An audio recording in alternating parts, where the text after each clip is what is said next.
E meu trabalho se intitula Efeitos do treinamento de endurance e força sobre desfechos físicos e funcionais em indivíduos pós-hospitalização por Covid-19. O objetivo do estudo foi verificar os efeitos do treinamento de endurance e força sobre a capacidade física e funcional, força muscular, função pulmonar e níveis de atividade física na vida diária em indivíduos pós-hospitalização por Covid-19.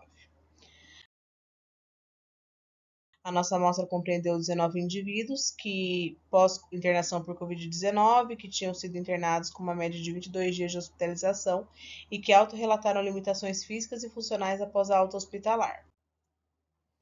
A nossa avaliação, então, compreendeu a avaliação inicial, seguida de teste de caminhada de 6 minutos e sentar e levantar para avaliação da capacidade funcional. Para a função pulmonar, utilizada a espirometria. Para a força muscular, o teste de 1 RM de força de pressão palmar. E para a atividade física da vida diária, o monitor Actigraph. O nosso programa de treinamento compreendeu, então, uma avaliação e uma reavaliação, com duração de 8 semanas, 2 vezes na semana com intensidade progressiva, compreendendo então um aquecimento, um treinamento aeróbico, treino resistido de membros superiores e inferiores e um resfriamento. Então, nós utilizamos o software GraphPad Prism para rodar os dados, utilizado para normalidade dos dados o teste de Shapiro-Wilk, teste de Wilcoxon para comparação antes e depois do treinamento, e o P significativo foi menor que 0,05.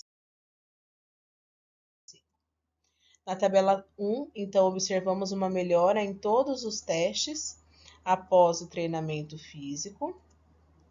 Na tabela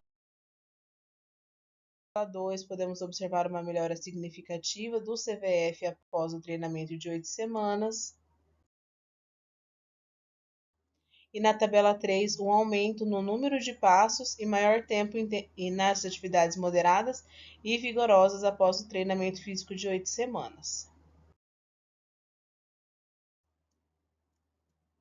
É observado que a síndrome da imobilidade acomete indivíduos com Covid-19 e é observada até mesmo em pacientes levemente acometidos, principalmente em casos de fadiga e dores musculares que estão muitas vezes associados à fraqueza muscular. Isso leva os nossos pacientes a um descondicionamento físico e à redução da capacidade do exercício.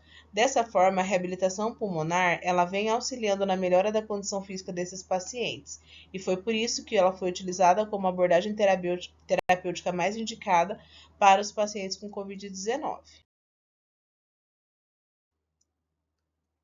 O treinamento físico, então, abordou exercícios aeróbicos associados ao fortalecimento, que na literatura já demonstram melhorias clinicamente relevantes no condicionamento físico. Então, para a capacidade funcional, foi observado que pacientes que evoluem com SDRA, uma diferença mínima clinicamente importante no TC6 seria de 20 a 30 metros. Os nossos pacientes aumentaram cerca de 90 metros de distância percorrida após internação. Em relação à força muscular, os nossos pacientes relatavam dispneia aos esforços, fadiga e diminuição da força muscular global. O que foi observado, então, uma melhora desses marcadores de força muscular geral e também de força muscular dos grupos específicos, mostrando os efeitos positivos do treinamento físico. Em relação à função pulmonar, os nossos pacientes apresentaram função pulmonar normal ou distúrbio restritivo leve. Estudos demonstraram que, para o valor de CVF, de 2 a 6% já seria um valor considerado clinicamente relevante. Os nossos pacientes ganharam em torno de 10% após o treinamento físico. Os acelerômetros foram utilizados para diminuição de viés observada em dados de autorrelato de tempo sedentário e atividade física.